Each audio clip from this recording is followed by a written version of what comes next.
অবশ্যই বুঝতে পারছো আজকের আমার ভিডিওটা কি। বেস্ট নিয়ে সবারই সমস্যা হয়, প্রতিটি মেয়েরই একটা মূল্যবান অংশ হচ্ছে বেস্ট। কারণ বেস্টের সাইজটা যদি ঠিকঠাক না থাকে, কোনো ড্রেস পরলেও ভালো লাগে না, কোনো কিছুতেই ভালো লাগে না। একটা ব্লাউজ চুজ করার পর বাড়ি আনলে ব্লাউজটা হচ্ছে না, হয়তো দেখতে সুন্দর, কিন্তু এরপর যতটা সাইজটা বাড়াতে যাচ্ছ কিন্তু সেই ডিজাইনটা পাওয়া যাচ্ছে না। এই সবগুলো কারণ তো অবশ্যই আছে। আর এই শরীরের ওয়েটের অনুযায়ী যদি বেস্টের ওয়েট বেশি ভারী হয়ে যায়, তখন অবশ্যই প্রতিটা মেয়ের ক্ষেত্রেই কষ্ট হয়। তো আমারও ছিল, আমিও বুঝেছি। তা চলো আজকে তোমাদেরকে এই বেস্ট সম্পর্কে কিছু টিপস তোমাদেরকে আমি আর কি দেবো, সাহায্য করব। তার জন্যই আজকের ব্লগটা আমি এখান থেকে শুরু করছি। তো চলো আজকে তোমাদের বেস্ট সম্পর্কে কিছু টিপস, কিছু ব্যায়াম, সেইটা নিয়েই ব্লগটা এখান থেকেই আজকে শুরু করছি। তোমরা ভিডিওটা স্কিপ না করে সম্পূর্ণ ভিডিওটা দেখো। আমার নিজেরই আর কি বলতে খুব খারাপ লাগছে, আবার না বললেও তোমরাও ঠিক উৎসাহ পাবে না। আমি নিজেই 38 ছিল আমার, সেই জায়গা থেকে আমি 30-তে নিয়ে এসেছি। কারণ সবাই বলে যে না কমে না, ওর এতে কিছু হয় না, ওসব ভুলভাল। আদেও না গো, ভুলভাল না, ঠিক। তুমি যদি রুলসটা ঠিক করতে পারো, অবশ্যই তোমার লক্ষ্যটা যদি ঠিক থাকে, অবশ্যই সেই লক্ষ্যটা তুমি পৌঁছাতে পারবে। কারণ আমার লক্ষ্য ছিল যে আমি শুধুমাত্র, যে তোমরা আমার আগের চেহারাও দেখেছো, এখনও দেখছো, শুধুমাত্র হয়তো আমার পেট কমেছে বা মুখ কমেছে এরকম কিছু না, আমার কিন্তু ফুল বডিটাই কমেছে। তার জন্য আমি তো এক্সারসাইজ করেওছি। আর সব থেকে মেন জিনিস হচ্ছে কার্বোহাইড্রেট যুক্ত খাবার তো খাওয়াই যাবে না, আর প্রোটিন জাতীয় খাবার খেতে হবে। হ্যাঁ, হেভি প্রোটিন খাওয়া যাবে না, খেতে হবে প্রোটিন জাতীয়। কারণ প্রোটিনটা না খেলেও তোমার শরীরটা দুর্বল হয়ে যাবে। আর ফ্যাট এই ফ্যাটি জিনিস যদি খাও, খেলে তো তোমার শরীরের সব অংশে কোনো জায়গাতেই যে ফ্যাট জন্মাবে না এরকম না।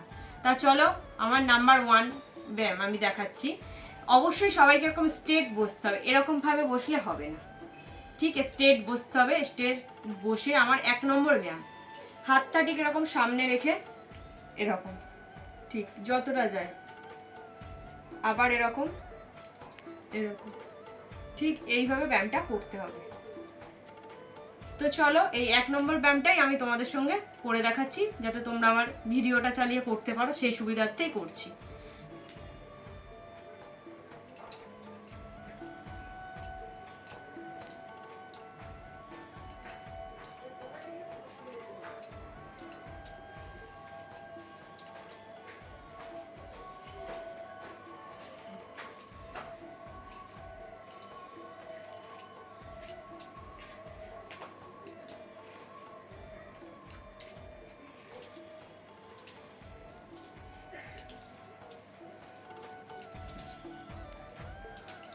এটা ছিল আমার নাম্বার 1।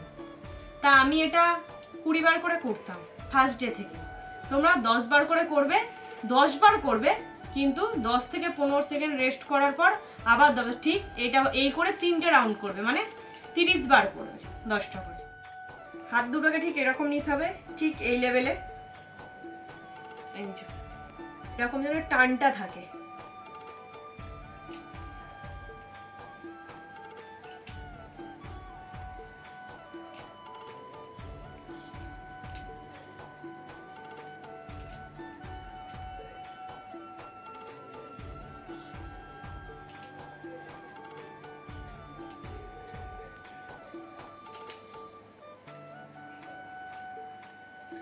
এই ঠিক ওই 10 বার করেই করবে, কিন্তু 3টে রাউন্ড। নাম্বার 3, হাতটাকে ঠিক এই লেভেলে নিয়ে নেবে, একবার এই হাতটা উপরে যাবে, একবার এই হাতটা উপরে যাবে। তোমরা আমাকে ফলো করো, ঠিক দেখতে পাবে। 1 2 3 4 5 6 7 8 9 10। ঠিক যেন এই জায়গাটার এইভাবে এসে যেন টানটা থাকে, ঠিক বডিটা এই বেসটা যাতে সামনের দিকে বেশি থাকে। নাম্বার 4, হাতটা ঠিক এইভাবে রাখতে হবে, এরকম রেখে ঠিক এই জায়গায় আনতে হবে। 1 2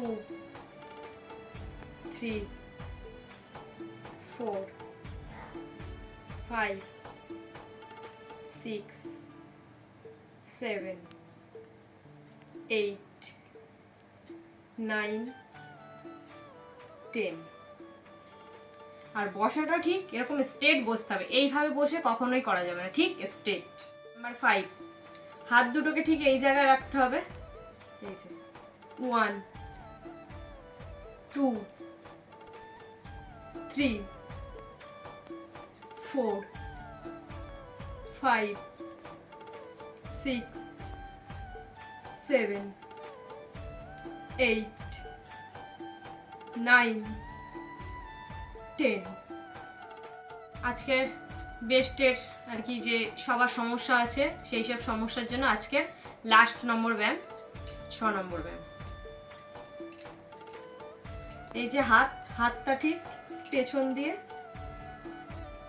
একটা হাত এরকম দিয়ে আর একটা হাত ধরতে হবে। তোমাদেরকে আমি পেছনটা ঘুরে বসে করেই দেখাচ্ছি।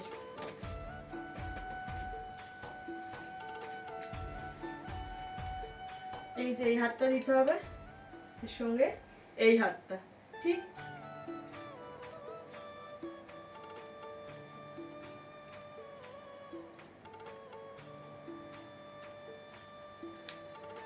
ঠিক এইভাবে স্ট্রেট হয়ে 2 মিনিট বসে থাকতে হবে।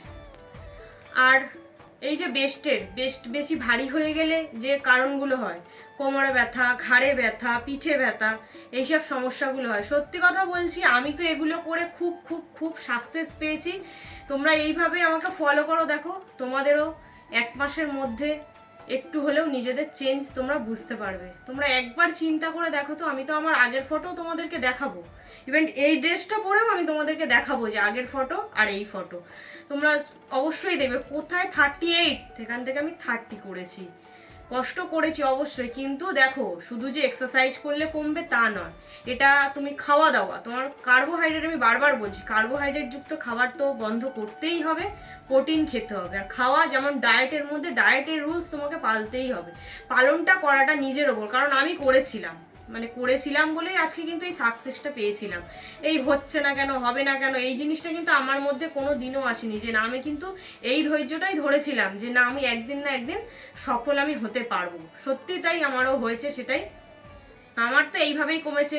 হয়তো অনেকে বলবে যে এসব করে কোনো কিছু লাভ হয় না, বেকার এইসব করা, কিন্তু না, কষ্ট করে করতে পারলেই হবে। কারণ আমি তার নিজস্ব প্রমাণ, আমি কিভাবে কমিয়েছি সেটা আমি জানি, সেটা তোমাদের সঙ্গে শেয়ার করলাম। তোমরা এই ব্যায়ামগুলো ফলো করো, অবশ্যই তোমাদেরও কমবে। তোমাদেরকে তো বলেইছিলাম যে একের পর এক তোমাদেরকে আমি হেল্প করব। বেলি ফ্যাট, বেস্ট, গলা, হাত, যার যেখানে সমস্যা আছে, ঠিক দেখো আমি কিন্তু আমার কথা রাখছি। আর তোমরাও ঠিক আমার ভিডিও দেখছো বলেই দিদি আমার ব্যাপারে জানতে চাইছো, অবশ্যই আমারও খুব ভালো লাগছে। তোমরা যদি এইভাবে না কমেন্ট করো বা জানতে না চাও, আমি তো আর ব্লগটা তাড়াতাড়ি তোমাদের সামনে তুলে ধরতে পারছি না। দেখো আমিও একটা বিবাহিত মেয়ে, অবশ্যই আমার সংসার আছে, ইভেন সবারই সংসার বলে আছে, কাজকর্ম, বাচ্চা আছে, বাচ্চা স্কুলে, হাজবেন্ড কাজে যাবে, সবার মধ্যেই যে সময় পাচ্ছি না দিদি আমি করার, এই যে সময় পাচ্ছি না, তোমাকে যে আমি তোমার সময়টা বেঁধে দিচ্ছি না যে সকালবেলায় করতে হবে এই ব্যায়ামগুলো বা বিকালেই করতে হবে, কোনো ব্যাপার নেই। তুমি যে সময়টা তোমার জন্য কিছুটা সময় বেছে নিচ্ছ সেই সময়টাই তুমি করো না, রাত্রিরে শুয়ে পড়ে বিছানায় করো এই ব্যায়ামগুলো। বিছানায় বসেও তুমি 5 মিনিট সময় দিতে পারো, তোমার যখন মনে হবে। তুমি চেয়ারে বসেও করতে পারো, মেঝেতে করতে পারো, বিছানায় করতে পারো, যে কোনো টাইম। আর আমার কাছে একটাই রিকোয়েস্ট আমার প্রতিটা বিবাহিত মেয়েদের কাছে, যে সবার জন্য তো সব কিছু করো, আমিও নিজে করেছি, সবার জন্যই করি, সব কিছু করি, কিন্তু নিজের জন্য সারা দিন রাতে 2 ঘন্টা সময় বার করে নাও, কারণ নিজেকে ফিট রাখো। তুমি ফিট থাকলেই তো তোমার সংসারটা ঠিকভাবে চলবে না। তোমার যদি শরীর দুর্বল হয়ে যায়, মোটা হয়ে গেছে, আমি এই কাজটা করতে পারছি না, খুব কষ্ট হচ্ছে, কি করে কি করব, তাহলে তো তখন কি হবে? তোমার বেবি আছে, বেবির খেয়াল কে রাখবে আর কি? অসুস্থ হয়ে গেলে তোমার সংসার, তোমার স্বামী, সব কিছু। কিন্তু এই যে নিজেকে ফিট রাখতে হবে, দেখবে কোনো দুর্বলতা ভাব নেই। আজ যে আমি তোমাদের সামনে যে 6টা মাস আমি যে ডায়েট করেছি, আমার ফ্যামিলির কেউ বলতে পারবে না যে আমি কোনোদিনও বিছানায় শুয়েছিলাম এই অবস্থায়, যে আমার মাথা ঘুরছে, আমার শরীর খারাপ লাগছে, ক্লান্ত লাগছে, কোনো দিনও না। আমি নিজে সব কিছু করেছি, সব কাজটাই আমি নিজে করেছি, কিন্তু আমি ঠিক আছি। আর নিজেকে ভালোবেসেই আমি 2 ঘন্টা করে সময় সারাদিন রাতে বেছে নিয়েছিলাম, তার জন্যই আজকে আমার এই ফিটনেসটা এসেছে। তা চলো আর বেশি কথা বলবো না বা বাড়াবো না, তা তোমরা আমার এই এক্সারসাইজগুলো ফলো করতে থাকো। এর নেক্সট ভিডিও আমি আনছি আরও অনেক রকমের, সব কিছুই তোমরা পাবে, হয়তো একটু সময় লাগবে, বেশি কম অবশ্যই দেব। আর আমার এই ভিডিওটি যদি তোমাদের ভালো লেগে থাকে, লাইক, কমেন্ট, শেয়ার এবং সাবস্ক্রাইব করতে ভুলবে না। পাশে থাকা বেল আইকনটি প্রেস করে দিও। সবাইকে জানাই শুভরাত্রি, টাটা।